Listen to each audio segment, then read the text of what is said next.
Well, hello and welcome to our mini worship service for Sunday, August 15th, 2021. It's Sunday afternoon as I make this recording, and it's been a really full morning. We met out at the side yard at Kemble-Sarawak United Church this morning. We had a wonderful turnout. It was sunny, but just enough sun for those of us who were leading worship. The rest were able to sit in the shade. We had this bird song going on in the background for the entire time that we were recording, and it added so much to the service. And this Sunday, we took time during our worship service to do a dedication and a blessing to a new banner that Sarah Elliott had created for the back entrance, the new entrance into the new addition. It's a lovely medallion with two hand-painted wings, and if you step into the back door of the church and you look up, you'll see it just over the archway. And so we did a dedication and a blessing over this new banner or medallion. And Sarah explained to us all of the powerful symbolism that she quilted into what she had created. And it is beautiful. And so we took time to thank her for this. She titled the creation A New Beginning. And it's just perfect for us at Kemble-Sarawak Zion-Keppel Pastoral Charge as we now move into a new beginning in our ministry, with me arriving and with this being our back to in-person worship services at this hopefully backside of the pandemic. And during the announcements, we just reminded the church board members that there's a board meeting on Monday, August 23rd at 7 at night over Zoom. And also Connie Morris wanted to remind everyone of a UCW meeting that's happening in September, Wednesday at her place. I forget the date, the 17th, I believe it is. Anyways, it will be in the bulletin and in the newsletter next week. And I asked anyone who's interested in being part of our Bible study to let me know. Give me an email, drop me a phone call, but somehow let me know that you're interested in being part of our Bible study. We have gotten some interest, and we are definitely going to be starting in September. And then we moved into our time of worship. And during our time of worship, we looked at two different scripture passages. We looked at the 23rd Psalm and the 10th chapter of the Gospel of John, the first 10 verses. And in both of these passages, we're reminded of the gentle shepherd, or of the good shepherd, who takes care of his sheep. And in the John passage in particular, we're reminded that we are the sheep, and that Jesus is the good shepherd. He's the gate. He's the keeper of all of us. And I shared at the beginning of the sermon a story of an event that was happening at a school one day. And by accident, two guest speakers had been booked. Both had been booked and asked if they could start off by reading the 23rd Psalm. And so since two were booked and two showed up, two got to do it. And the first man who went up to the podium to do the 23rd Psalm, to read it and share it with everyone, was a local personality from the radio station. He was skilled and educated and a local orator and actor and had a beautiful voice. And so he shared the 23rd Psalm, and his deep voice rang through the room. And when he was done, everyone applauded and clapped and asked for an encore because they wanted to hear his voice again. And he went and sat down, and the second man got up. And he too shared the 23rd Psalm, and he didn't need to read it. He had it memorized, and as he shared it from some place deep down inside of himself.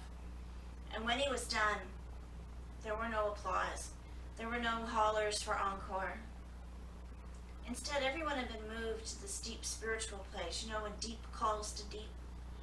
And he quietly returned to his chair and he sat down. And the first man got up and he went back to the podium and he said, I have a confession to make.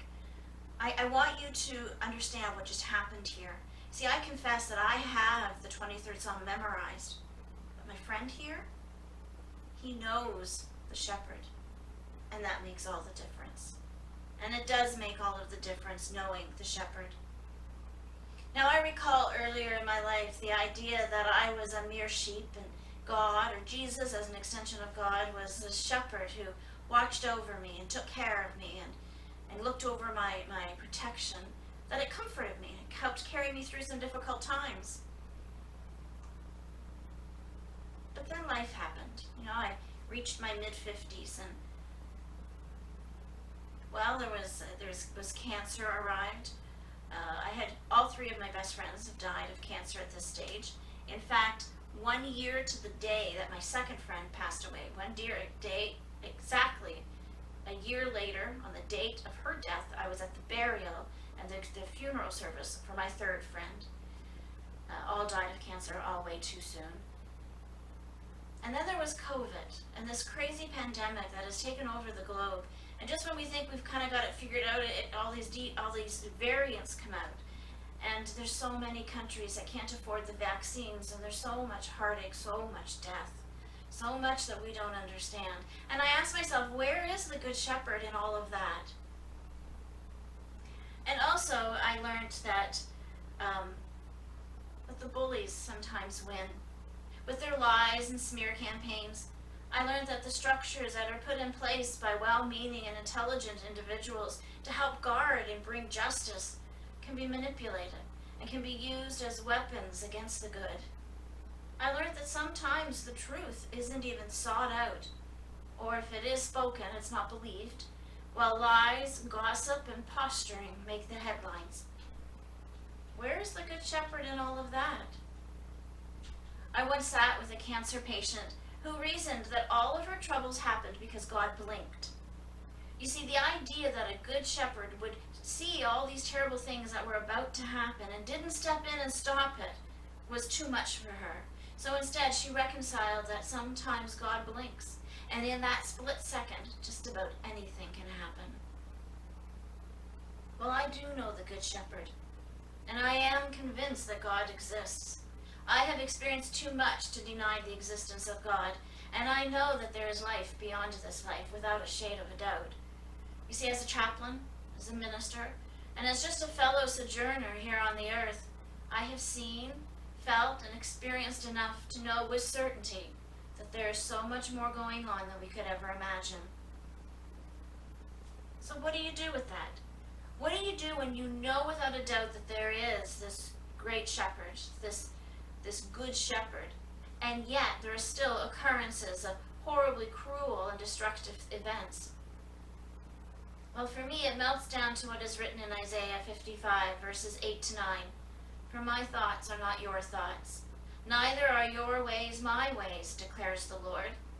As the heavens are higher than the earth, so are my ways higher than yours, and my thoughts than your thoughts. I mean, can a sheep possibly understand the shepherd? No. Can we possibly understand God? No. And that's why knowing the shepherd makes all of the difference. To trust in God's plan, to lean into God's presence, to give all the pain, all the hurt, all of the grief, all of the misunderstandings, all those times when we cannot defend ourselves, back to God. And instead live in a childlike dependency, an innocence trust, is, in my opinion, the only way that we can travel this life without despair. You see, we can't control these things, and so to despair over them only adds more despair in the world. Instead, to hand them back to the Good Shepherd is the only way that I can find for us to be a kind, loving, and wise presence in this world. I mean, it's countercultural to say that despite all the evidence, I trust in the Good Shepherd. I know, it's hard, it's odd. But this kind of faith and trust is radical and life-altering. It makes for your life to be much more fuller. It's the only way that I have found inner peace. And ironically, with this faith, I have found that a part of me has opened up to experience God's presence every day in small, almost unnoticeable ways. I don't know how you go through life if you don't experience that on a daily basis. I depend on it. But before I could experience this presence, I first had to give in to trusting the Good Shepherd when trusting was the least logical thing to do.